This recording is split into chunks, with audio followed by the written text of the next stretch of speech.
not online right now. And so we are now jumping forward to Bernard and Samba's talk. Bernard, you're on for 15 minutes, aren't you? Yeah, I'll give you a warning at 10. Okay. Need a couple minutes for questions, but I'll just let you know we are at 10 minutes. Okay, my name is Bernard, and I'm affiliated to two universities. That is, one is a university, Hamburg University, and then Max Planck Institute for Astrophysics in Germany. This particular talk basically gives us some additional information on how we can use astroseismic data to further constrain stellar interiors, but also quite precisely predict the age, the mass, and the radius. First, I'll give a review just briefly on what has been done, and then I'll highlight some of my results. So from yesterday's talk, Don gave a detailed explanation of astroseismology. So briefly, stars that are within the same mass range as the sun have an outer convective envelope, where the convective motions tend to generate turbulent motions that drive pulsations. And for a typical star, similar to the sun, let me take 16 Sig A as an example. The seismic or the signature of solar-like oscillations can be seen in a power spectrum, which is more or less in a Gaussian shape. And from this, we can pick out two parameters straight away. One of them is called the frequency of maximum power, which is the centroid to the Gaussian fit over this frequency spectrum. And that is related to the surface gravity of the star. The other parameter is called the large frequency separation, which is the distance between two nodes of the same aspherical degree, but different order, which is delta nu, and this directly gives us or relates to the square root of the mean density. If we scale this to the sun, simply, we can easily get the radius and mass to a precision of about 15% and the radius of about 5%. The setback to this is we cannot explore the interiors of stars. We basically have their masses and radii. So to do this, we need to do a little bit of more analysis of the power spectrum. So if we can allocate, say, from this frequency spectrum, if we can allocate the frequencies that correspond to the different oscillation modes of the star, on the right, I basically show just a few. L equals to 0, which is the simplest mode of oscillation, and then you go to more complicated ones, L equals to 2, L equals to 1. Now, if we can allocate the frequencies that correspond to each mode, these frequencies contain information about the interior structure, and that enables us to model the star. So basically, there are so many modeling tools there. One of them is called Mensa, where you can generate your own stars, input physics. You can choose whatever physics you want to use. And then for each model, you have what I have called model parameters. These are parameters to be determined for a star, parameters to be inferred: the mass, radius, age, composition. And then the model observables, these are parameters that we can compare to the real star, to the observables of the real star. Say, for instance, the effective temperature. From the models, you can compare it to the spectroscopic effective temperature from the star. And this also includes the frequencies. So you have theoretical frequencies. You can perturb your models and generate the theoretical frequencies. And these can be compared to the observed frequencies of the star. So using whatever you would like to use, either a chi-square approach, you can generate best fit models, models that have parameters that are comparable to those of the real star. And these models, through the analysis of that, we can then generate the masses and radii. And we can see that the precision now improves much more than using scaling relations. So the precision goes to around 3 to 5% in mass.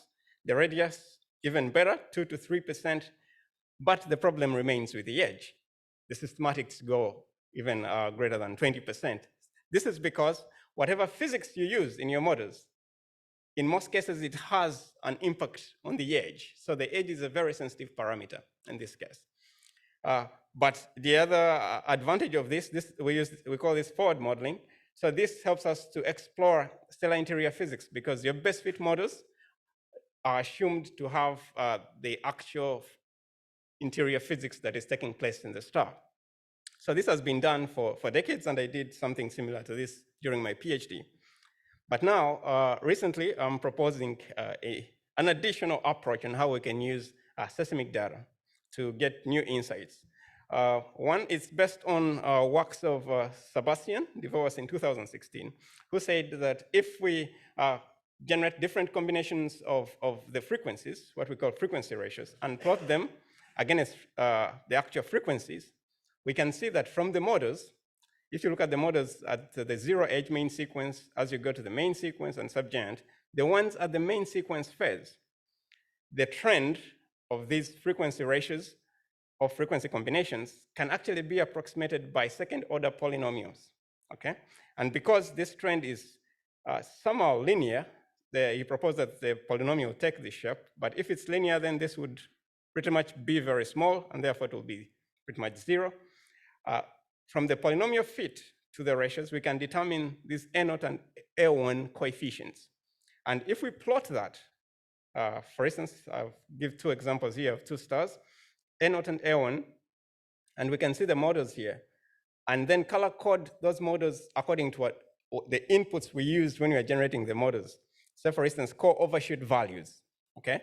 The models tend to separate according to the overshoot values that you used. And now, we did this for 16 sig A and 16 sig B. Interestingly, what we see that if we plot the A0 and A1 for the best fit models that we generate using forward modeling, the first approach I explained, and then color code that with their actual central hydrogen abundancy, we find that these best fit models from forward modeling actually tend to spread out, according to their central hydrogen abundancy. Now, if we do the same thing for the observations, the actual frequencies of the star, and simply overplot that, the observation is the square here, where the actual star is.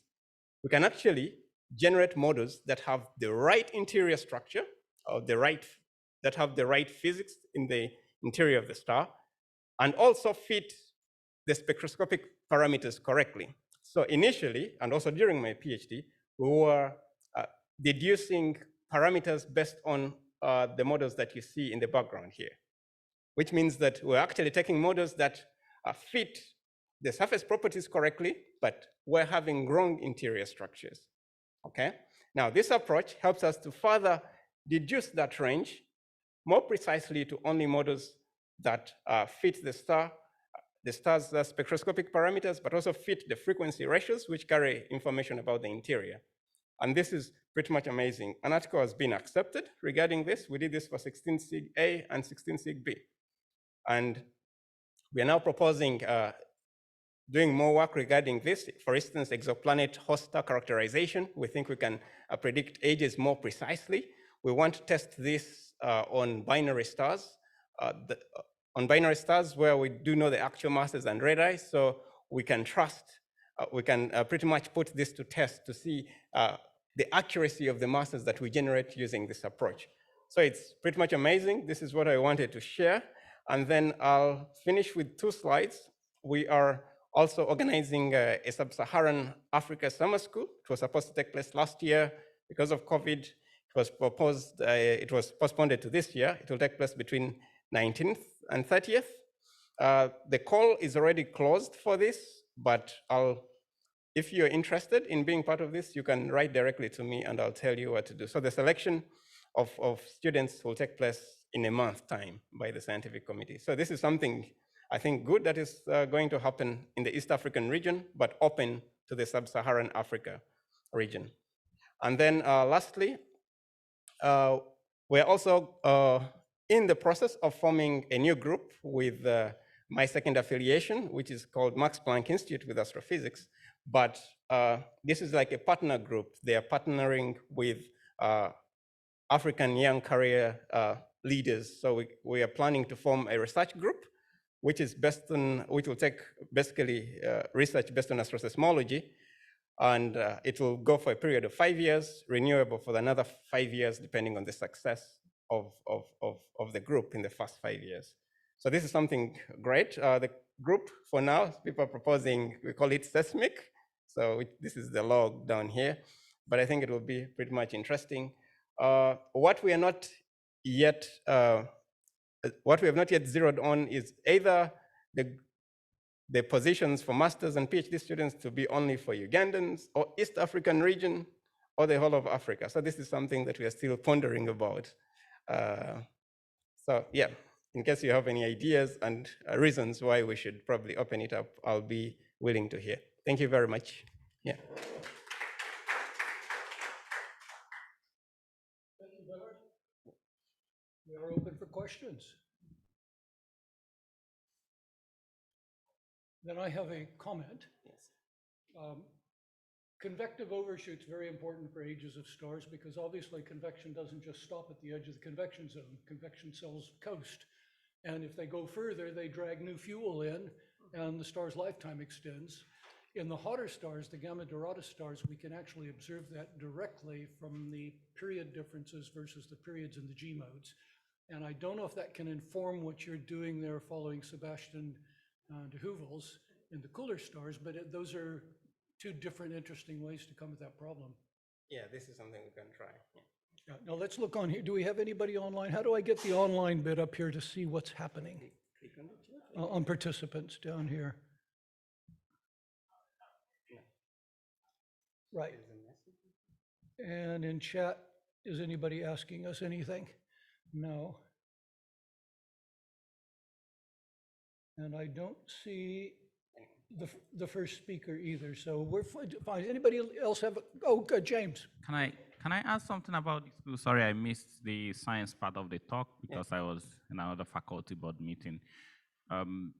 Did you say that the school in September is still technically open if people write you email directly? Yes, for AfAS members only. Only for this period. You can write to me, I can include your application. Okay, and the MPA collaboration, is the funding already approved? And we already have some positive feedback from the funders, so we still have a couple of things to finish, but most probably by June we should have the grant. What will inform your decision on whether to expand beyond Uganda and get to the rest of East Africa or expand to the rest of Africa? I don't know yet. I think I'm thinking probably the people that are willing to collaborate, because at the university where I am, they'll be starting basically astronomy there, because I'm there. And then there is another colleague of mine called Oiroth who will be presenting, I think, very soon. So depending on the collaborations that we can build, then we can involve students from elsewhere. Okay. That's what I think. Yeah. Okay, let's thank Bernard again.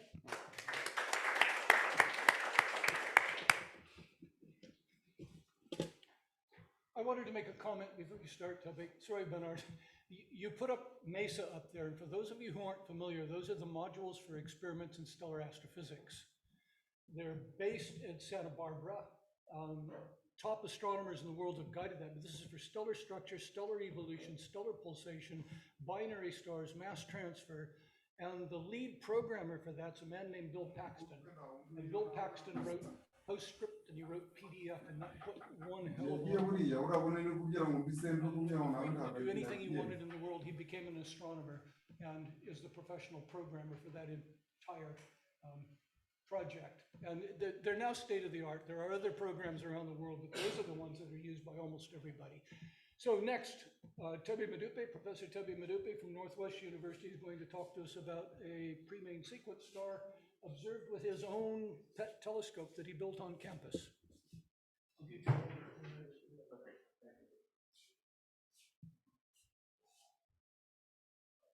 That's not my topic.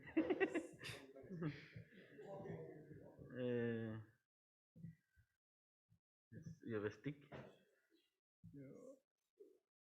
AfAS.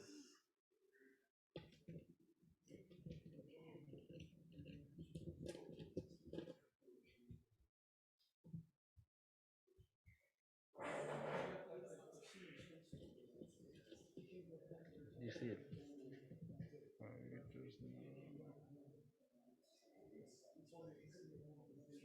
AfAS. Yeah, that's the one. Do you have a pointer? No. Do you need one? Nobody's using a pointer. It's pointless because there's people online, they can't see you, just use your mouse. Okay. There's people on Zoom. Okay.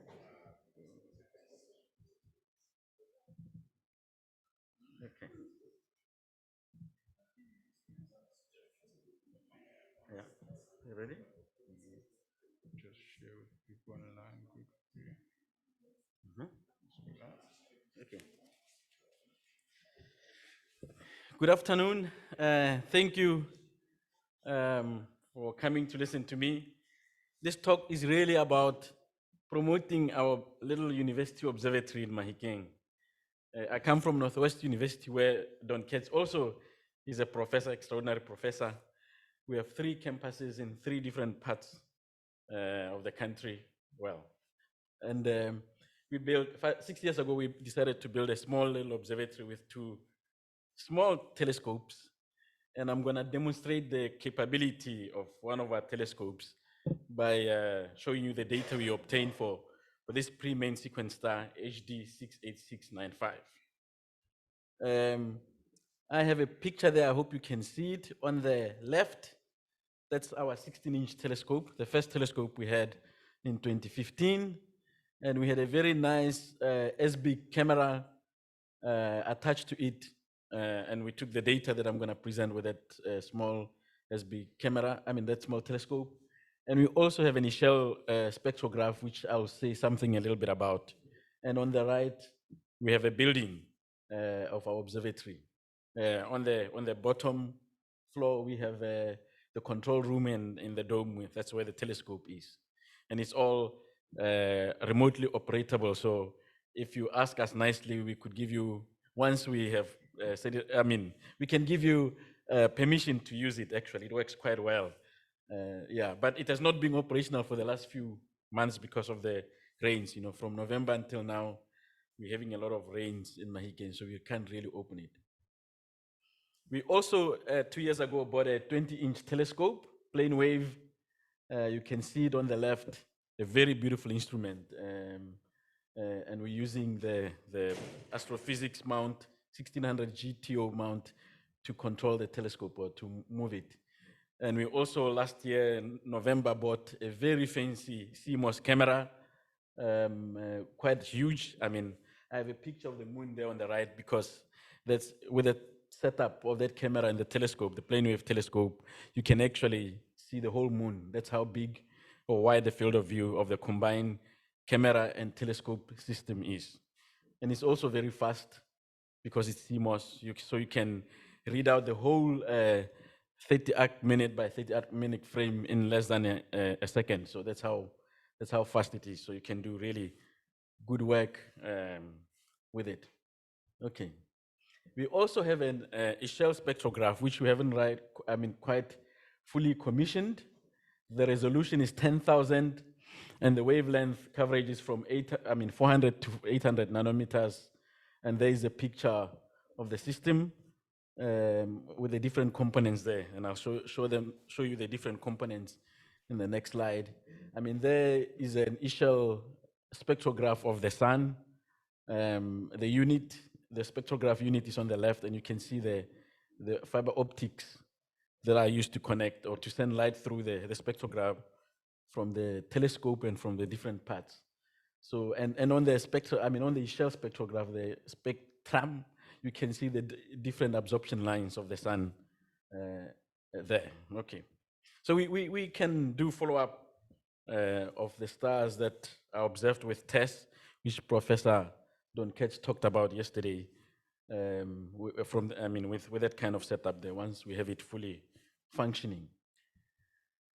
Okay, so we tested the telescope on this star. It's a young star, under 10 million years old of age, and it's an A star, and we think it's a Hebig AE star, and I'll tell you what those are, the Hebig AE star. So these stars are a spectral range A to F and B as well, and they are relatively young, as I said, less than 10 million years. They are often located in obscured region. These are the sites where often they have formed from. They are fairly bright. They are formed also next to bright nebulosity, and they often are photometric variable because of the the surrounding material that is surrounding the stars. And these variabilities are irregular. They're not periodic like the ones I'll be talking about. And they often show emissions in hydrogen lines, and I'll show you what I mean with the spectra that we took of the star, HD 68695. So the Hebig A star are pre-main sequence, and they are intermediate mass stars. So they have a mass range of between 2 and about 8 solar masses. And as I said, they have emission lines in hydrogen and calcium lines. And these emission lines are due to material accreting onto the surface of these stars. And they also show infrared excess due to the heating of the inner part of the circumstellar dust and gas. And I'll show you that infrared, what I mean by infrared excess. Okay? And they are important to study because they are young, as I said, few million years old. They have circumstellar disk of dust and gas, which are site of planet formation. And the disk dissipates as the star approaches the main sequence. Okay, because a lot of this disk material goes into forming planets around the stars. And there is a plot roughly of spectrum of a star versus wavelength on the x-axis. And the solid line is the theoretical model of the spectrum of a star, of an isolated star without any circumstellar material. And you see that it falls off from the left to the right. So to the right is longer wavelength, to the left is shorter wavelength. And for these stars, they don't follow what is theoretically expected. Instead of the flux falling down, actually there's excess, there's an increased flux at longer wavelength. And that green arrow, which shows the discrepancy of what is expected and what is observed, is what is called infrared excess. And that excess indicates that there is warm disk material around those stars. And then that slide is just to show you that the accretion rate of this material. So this material is going around the star. It accretes onto the star, and the accretion rates fall down with age. And that is what that plot shows you, that as the star gets older, as it evolves towards the zero age main sequence, the accretion rate eventually becomes almost zero because there's nothing left around that star by the time they reach the main sequence. Don Ketz talked about pulsation mode yesterday, and the previous speaker also talked about this, so I'm not going to repeat what was being said, but essentially the property of a pulsation, of pulsations, or a pulsation wave is given by those three numbers, N, L, and M. And if you can identify those N, L, and M, you can get a lot of interior physics, or physics of the star. That's the basis of astroseismology. And there I'm showing a picture of the different modes with the different values of M and L surface. So these are surface nodes. And then also you saw this picture yesterday from Don Ketz, which shows you the different frequencies of the sun having many thousands and thousands of pulsation modes. And each of those frequencies have been identified, or many of them have been identified. For example, for one of those frequencies, there's two numbers. The X is the N, and the Y is the L. And by working out the differences between the frequencies that you can identify, you can determine what is called the small separation and the large separation, from which you can plot a diagram like that. On the X, you have the large separation, and on the Y, you have the small frequency separation. These are measurable quantities, and once you have measured them from the frequency spectrum of a star, you can estimate, for example, the mass from that theoretical plot, or astroseismic HR diagram, and also you can determine something about the hydrogen core composition from that plot. So that's the power of this, of determining or measuring these frequencies from a star. The more frequencies you can measure, the more information you can get about the star that you are studying. And again, I'm repeating here, so I'll go through very fast. Don also showed you this plot of the HR diagram On the x-axis, you have the effective temperature, which is the temperature you can measure on the surface of a star. And on the y, you have luminosity. And so different stars occupy different strips or regions in that HR diagram. And so the idea is that if you can measure the temperature of a star and its luminosity, place it on the diagram, you can tell theoretically whether it is supposed to pulsate or not. And different stars, depending on state of evolution, effective temperature, luminosity, radii, have different instability strips in that HR diagram there. Ooh, okay, so I have to go fast. All right, and then the same HR diagram allows you to determine, for example, the mass as well. So the different lines that you have there are the different evolutionary tracks for different masses, solar masses. And the idea again is if you measure the effective temperature and the luminosity, you can be able to tell the mass of a star essentially from that diagram. So the star that we studied, it's 9,000 Kelvin. The temperature mass around 2 solar masses is very young, about 7 million years old.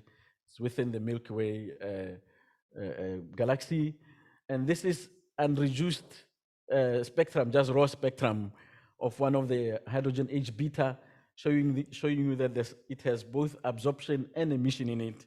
And that emission is because of the warm gas or material around the star. And you see this in all the hydrogen lines that we looked at. And so the data I'm going to be comparing with, we got from KELT telescope, and that is a plot of the data there. You have the magnitude versus pulsation phase, and you see clear signal of pulsation in that star. If you take the Fourier spectrum of all the data from KELT, you see that it has a high power, around 60 cycles per day. I've been able to extract about 6 frequencies from that KELT data. Okay, I'm gonna jump because I don't have time. And then we took the light curve on the left there was taken with our telescope, the 16-inch telescope. The green and the red colors are the data of the same star with the same telescope, but using different extraction methods. The green gives you much more clearer, less noisy data. And on the top, you have the Fourier transform of the red, and on the bottom, the Fourier transform of the green. Same data, same star, same telescope, just showing the different extraction methods and how good it is. But you can see that even from our observatory, which is built in a residential area, we can still get good data that compares with what you can observe with KELT. And of course, here we are observing in the blue shorter wavelengths. That's why the pulsation amplitude is much higher than what we get from KELT. And that's the end of my presentation, essentially. That's what I wanted to show you. Okay. Okay. Questions and comments? David? Thank you. What's the limiting magnitude, do you think, for photometry and spectroscopy when you get your Shell spectrograph operating? Yes. So I think probably around 10th magnitude, 9th magnitude. For spectroscopy or for Spectroscopy. and photometry better? About 12, 13. Yeah. 13 magnitude, yeah. I mean, the documents claim that with a 16-inch you can go up to 15, but I don't think it's achievable at the site we have at the observatory. And what filter set do you have? We have Johnson UBVRI filters, yeah.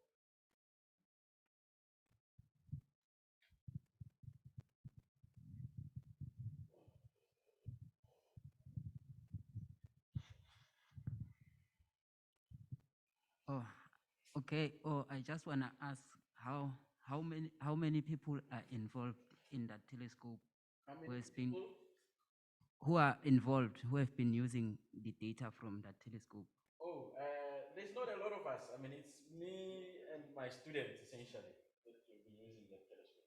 So if you want to use it, sorry. Oh, and James also. Last year he spent 2 weeks, I think, using that telescope. So, I mean, the more requests we have, the more we'll be happy to provide time. Yeah. Oh, okay. Yeah, sure. Yeah. Okay, one last question here. Wait. It's for the people online so they can hear you. Yes, thank you very much for the nice presentation.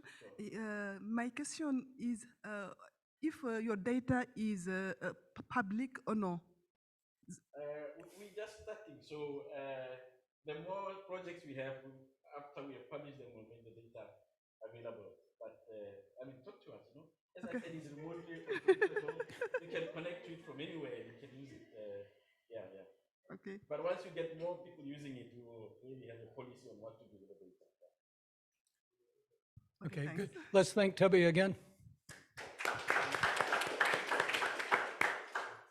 All right, now we have one talk missing from this session. That was the first one. And so the last talk now will be Oyowath Abedigamba, who's going to tell us about the synergy between Gaia and Kepler observations of a Kepler star.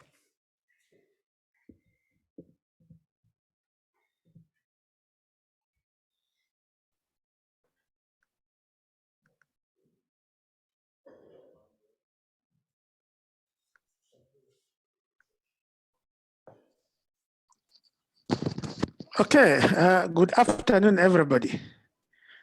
Can you hear me? Excellent. I'm Oyiruoth Patrick Abedigamba from Department of Physics, Chambogo University, Uganda. The work that I'm going to present, we did this work with the two different people. I did this work with my former honor students, Katleko Precious Jake and Getashu Mengisti Mikonen.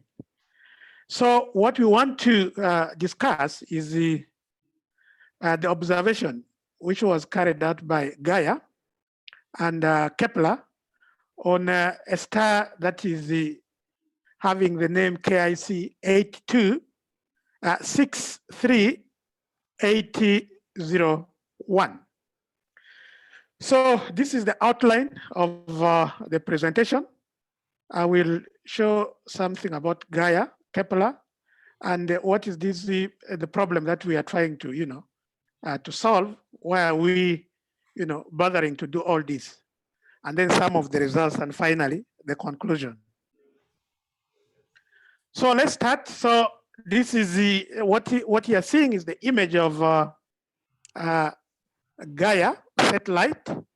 It was launched in 2013, and they have released 3 different set of data. There's what we call Gaia data release 1. That you haven't changed slides. We're still seeing your introductory slide. Oh. Can you see the next slide? No. Okay, let me do this. Let me stop sharing and then share again.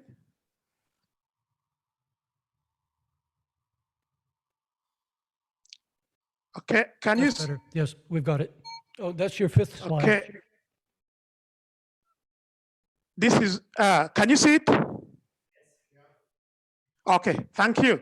So this is the second slide, and it's showing Gaia satellite.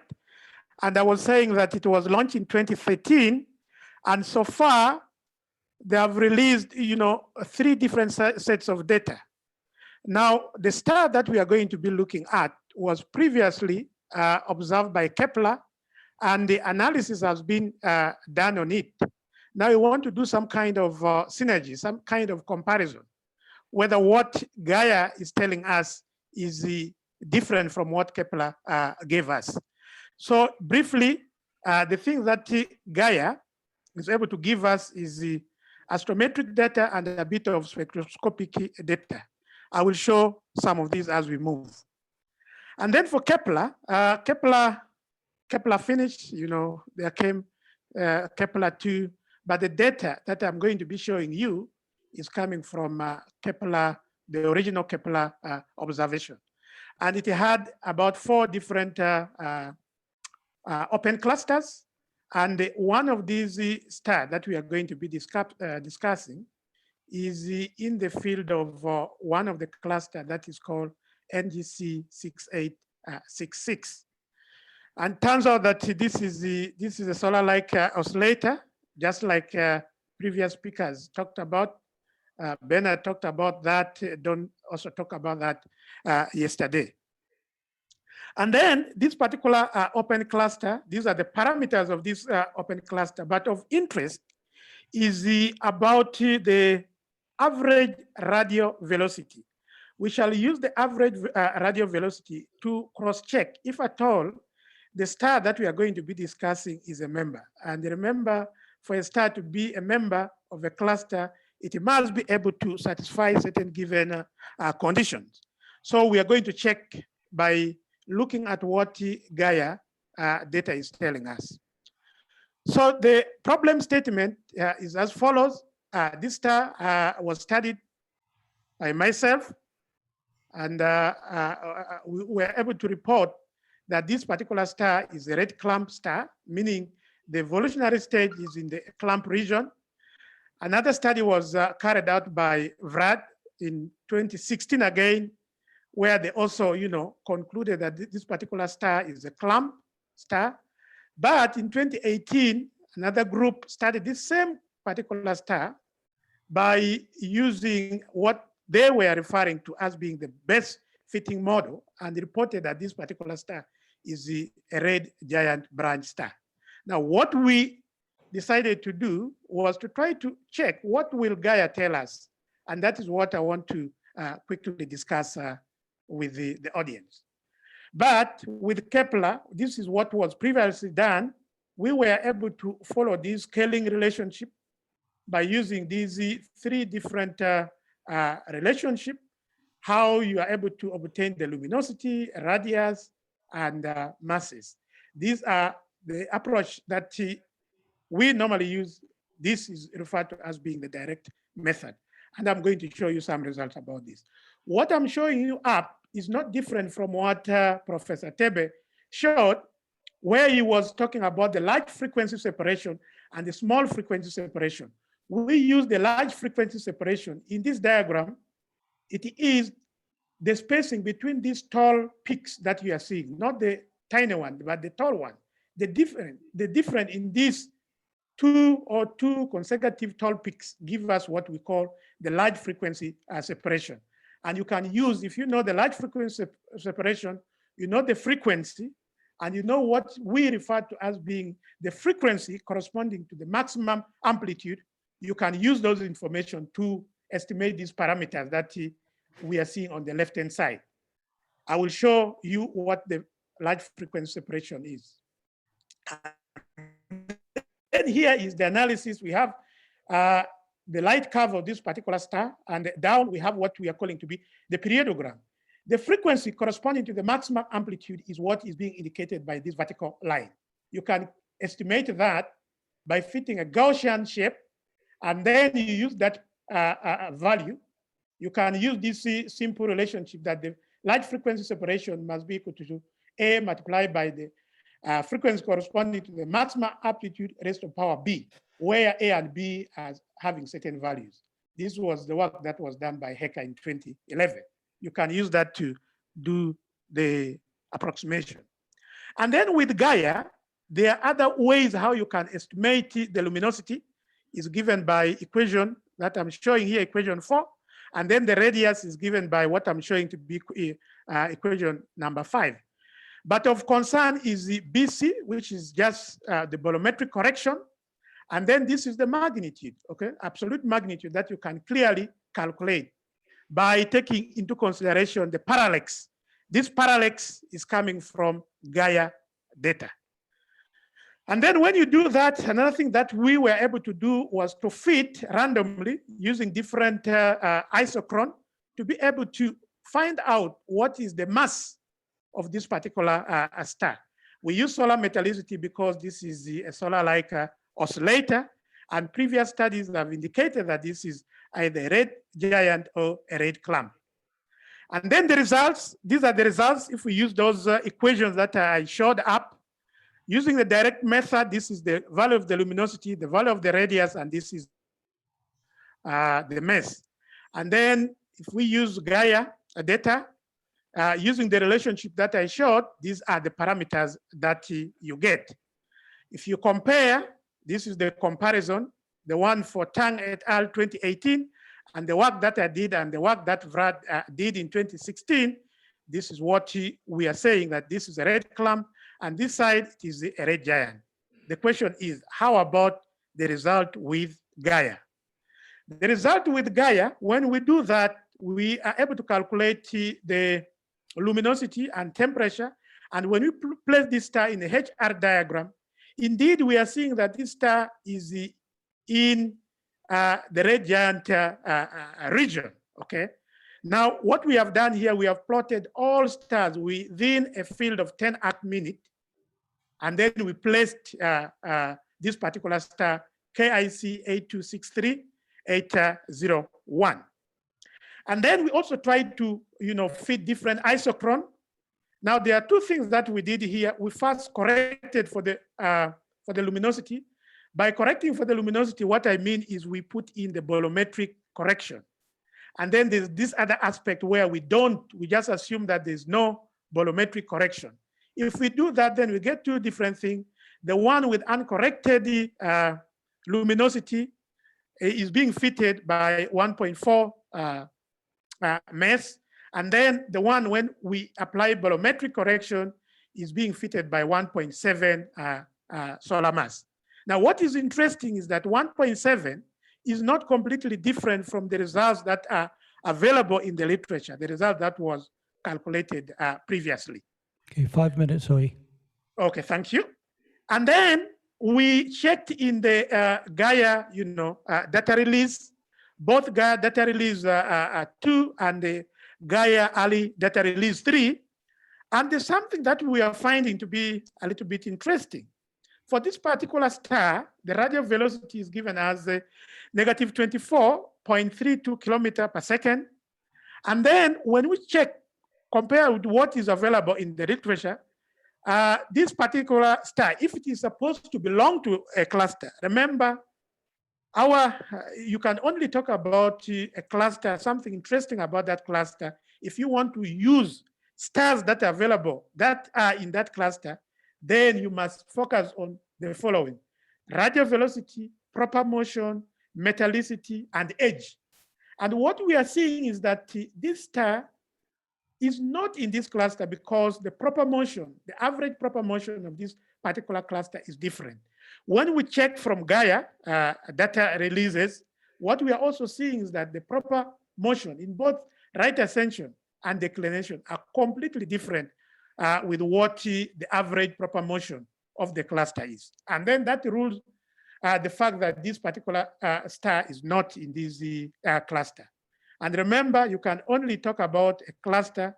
You can infer information from a cluster using a star if it is part of that particular cluster. So in conclusion, what have we deduced using Gaia data? What we are finding is that from using Gaia data release 2 and the Gaia early data release 3, this particular star is actually a red giant branch star. And then we are saying that, okay, if you use the corrected and uncorrected luminosity, still we are seeing something that this particular star is on the red giant branch. And this particular result is consistent with what previous authors have done. And then based on the radial velocity and proper motion, what we are seeing is that this particular star is not a member of NGC 6866. And if it's not a member, there's nothing that we can say much about this particular cluster. Thank you.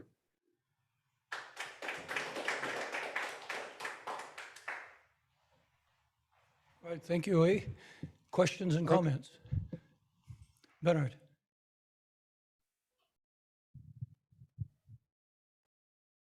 All right, thank you for the wonderful talk. I have quite many questions, but I'll ask two.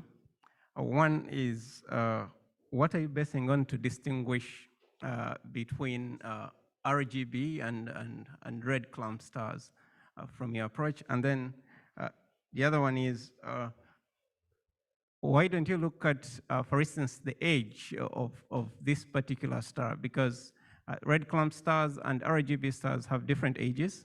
And if we can do, say, detailed modeling, I don't know if it's possible, to extract the actual frequency, oscillation frequencies from the past spectrum you've shown, we can do detailed modeling of the star, and to some extent we can trust the age that we can get. So I don't know, have you tried this, or did other authors try this already? Thank you very much, Bernard, for the question. To answer the first question, we use the first approach that we use the period separation, where you say that anything below a period separation of about 100 seconds is the red giant star. Anything about 100 seconds is in the clump region. This approach was used by Bedding in 2011 to classify, to differentiate between a clump and those stars that are on the red giant branch. That is what we used previously. But at the moment, using Gaia data, what we have just done is just to place this star on the HR diagram, just like what Tebe said. You place the star on the on the HR diagram, and then the position of that particular star will tell you whether it's on the clump or it's on the red giant branch. I'm happy that you have added another suggestion of using age as a way of telling whether this is on a clump or this is on a red giant branch. We have not done that, and I'm glad that here with me now we can collaborate on that and get something out of this.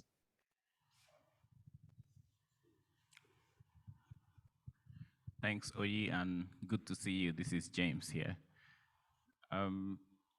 My first question is on your... Oh, just make it one, James. Okay, just one question. You mentioned your calculation of radial velocity for two sources, and then you said this is a reason why this one does not belong to the cluster, right? But my question is, did you try to use that to determine the kinematic distance to the source that you think doesn't belong? Of course, you see different proper motion. There are cases in literature where you could have 3 body interaction and one is kicked out of the interaction and will have relatively higher proper motion. So if it has relatively higher proper motion towards you or away from you, you will see a larger radial velocity compared to the other stars within the cluster. So did you try to use maybe Mark Reed's Bayesian model to calculate the kinematic distances with the radial velocities you have to see if it's still within the cluster? Oh, thank you very much. Yeah, thank you very much, James. Good to hear from you. The first, okay, what I didn't mention was that previously we used the distant modulus based on parallax. We use distant modulus to try to find out which stars are within the distant modulus of the cluster. In other words, we use distance as a way to include and exclude members and non-members. Now, the radial velocity measurements that I'm showing, these ones are just coming directly from Gaia data. I didn't calculate that, but it will be a nice thing to do, the model that you are trying to suggest. I mean, it is something nice to do, to be able to compare whether indeed this particular star is a member of the cluster. Okay, if you'll all join me, let's thank Oyi once more for his talk. And thanks to Bernard, Tebe, and Oyi for this afternoon's last session.